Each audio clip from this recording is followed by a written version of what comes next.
Let me be very clear about something. What you are watching unfold in the Persian Gulf right now is not a blockade. It is not a strategic campaign. It is not a demonstration of American military power. What it is one of the most elaborate acts of mass delusion this country has produced since the early days of Vietnam. And having been inside the system, having sat in rooms where these decisions get made and where the language of power gets carefully manufactured before it reaches the press, I can tell you with absolute certainty that the people running this operation either know they are lying to the American public or they are so dangerously incompetent that the distinction no longer matters. Stay with me, because by the end of this, you will understand something that the mainstream conversation is entirely missing. Not just about the blockade, not just about the imminent prospect of a second round of strikes on Iran, but about what this entire episode reveals about where American power actually stands in the world today. And I promise you, that picture is far darker than anything you are being told. Let us start with the blockade, because this is where the deception is most naked and most consequential. The United States Navy has deployed roughly 3 carrier strike groups in the region. Each of those strike groups carries between 3 and 4 escort vessels, destroyers and cruisers. Add the amphibious readiness groups, subtract the carriers themselves, because no one is going to pull a 100,000-ton aircraft carrier alongside an Iranian oil tanker, and what you are left with is approximately 11 ships capable of actually boarding a vessel. 11. Against the Persian Gulf and Gulf of Oman, through which, since April 15th alone, somewhere between 100 and 200 Iranian vessels have been moving in and out. The math is brutal. On a good day, we are interdicting perhaps 10% of Iranian maritime traffic. On most days, we're stopping closer to 3%. And we are keeping the Navy 200 miles offshore of Iranian territorial waters because anything closer puts those ships inside the effective range of Iranian anti-ship missiles. So the Iranians simply sail within their own 12-mile territorial limit, stay well inside the boundary that no American captain is going to cross, and the oil moves. The oil has been moving. The oil is moving right now as you watch this. What people don't understand is the scale of what Iran has already put in play. By the latest figures available, Iran had approximately 150 million barrels of oil out on the open seas, pre-sold, moving toward buyers at roughly $140 per barrel. You do not need a degree in economics to work out what that means. That is approximately $21 billion in revenue already locked in, already flowing, entirely beyond the reach of any blockade the United States Navy has the capacity to enforce. The Treasury Secretary can talk about having his foot on the throat of the Iranian economy, but the Iranian economy is breathing just fine. The blockade is theater. It is made for television. It is designed to fool the American public into believing that maximum pressure is working, when the actual operational picture tells exactly the opposite story. But if you think that is the full story, it is not, because the farce of the blockade is only the opening act in something considerably more dangerous. We are now at day 60 of this conflict, 60 days, which is precisely the threshold that triggers obligations under the War Powers Resolution. Now, I want to be direct about what that resolution actually is, because there is enormous confusion about it in the public debate. The War Powers Resolution is, constitutionally speaking, an abomination. It was always an attempt by the Congress to get the best of both worlds, to retain the ability to criticize a conflict if it went badly, and to claim credit for authorizing it if it went well. It places no real constraint on presidential power. In fact, as one president put it plainly, it is an enhancement of that power. Every administration I was ever part of or close to understood that the reporting requirements under the resolution were not binding in any meaningful sense. Presidents lie through their teeth about them. They reset the clock. They declare a pause. They announce the conflict has concluded, wait 48 hours, and begin again. That is precisely what the current administration is contemplating right now. And what comes next is where things take a serious turn. The military commanders in the region, Admiral Cooper and his staff, have counseled against further operations. Their assessment is straightforward. We have done what can be done from the air. Additional strikes will not achieve the stated objectives. They will consume weapons that are already in short supply. They will carry escalation risks that are not justified by any achievable military outcome. That is the professional military judgment. There is another data point that I find far more alarming than the air campaign discussion, and it is this. The movement of special operations forces into the region has accelerated significantly. Not only SEAL Team 6, but conventional SEAL units and elements of Delta Force, units that are not traditionally part of special operations contingency planning for this theater. There are also reports of serious planning for ground operations targeting nuclear material. When you load a gun at that level, the institutional momentum toward pulling the trigger becomes very difficult to reverse. The gun is loaded. The question is whether anyone in a position of authority has the strategic clarity to set it back down. Most people stop here and assume the military will find a way to slow roll the order, to delay, to run out the clock. And that's exactly why they miss what I'm about to explain next. The President of the United States has already demonstrated on February 28th that he is willing to override the unanimous counsel of his senior advisors. The decision to launch the original strikes was opposed by the majority of people in that room. He ignored them. There is no reason, none, to believe that dynamic has changed. And now, with a phone call from Vladimir Putin having been initiated by the Russian side, which is itself an extraordinary signal of how seriously Moscow is treating this moment, the warning delivered was unambiguous. Keep your forces away from Iran. Russia has positioned itself fully behind Tehran. That message was delivered. Whether it was received in any meaningful operational sense is another question entirely.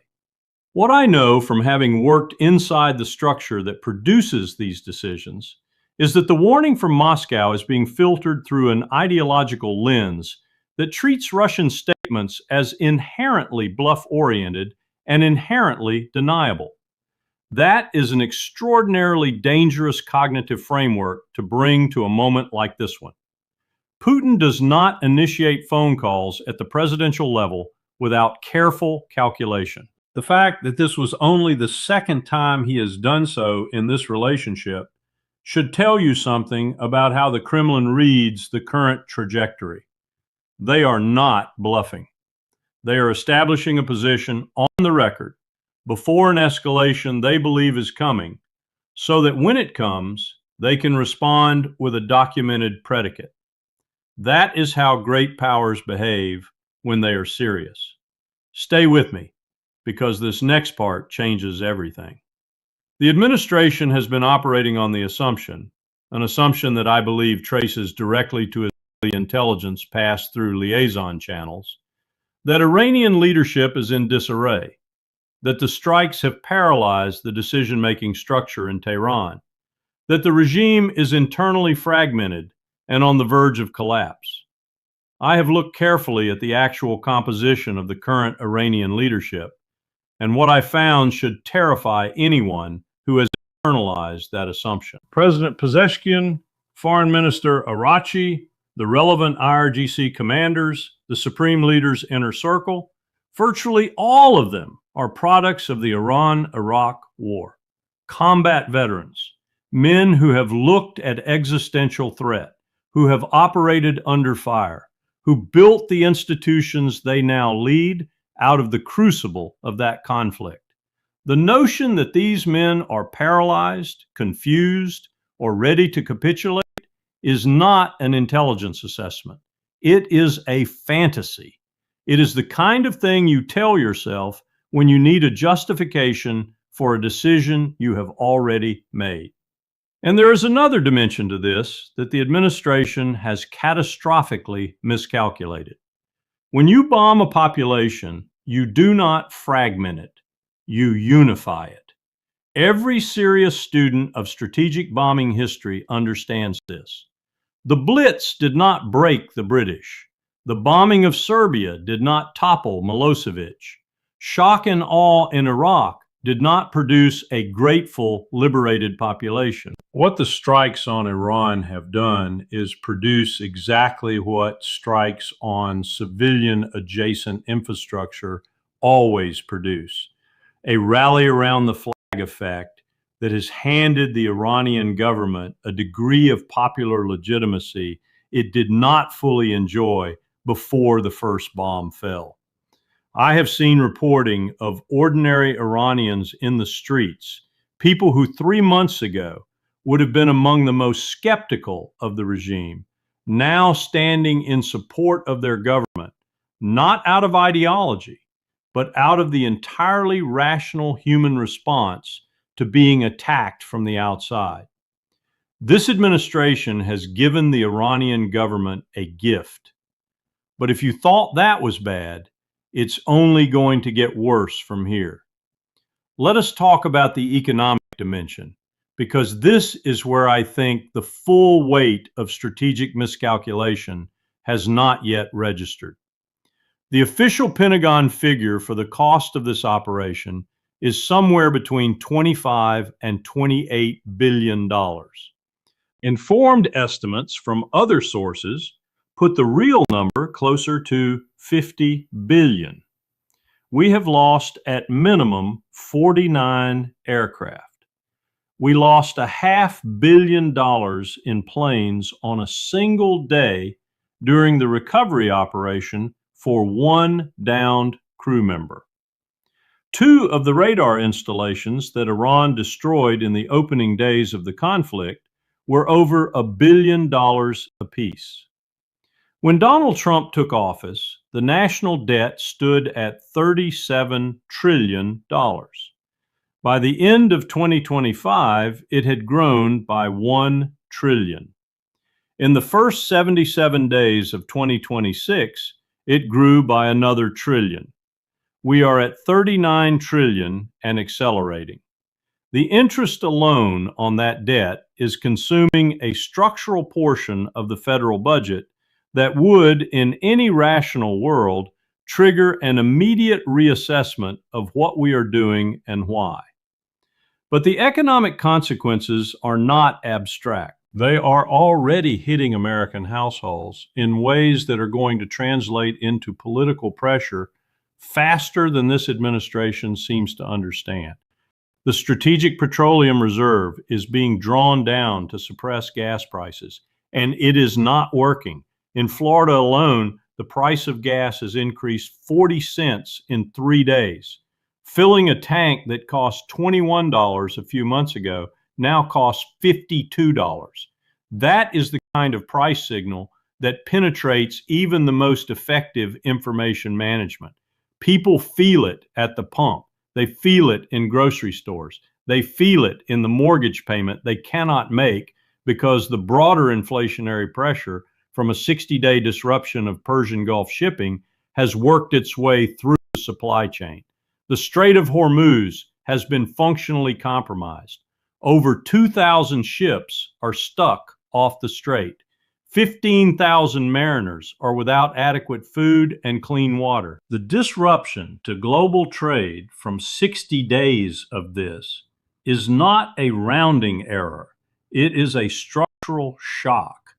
And what comes next is where things take a very serious turn. If Iran chooses to escalate to a second tier of targets, the oil infrastructure, the regional energy corridors, the choke points through which a meaningful fraction of global petroleum supply moves, we're not talking about a recession.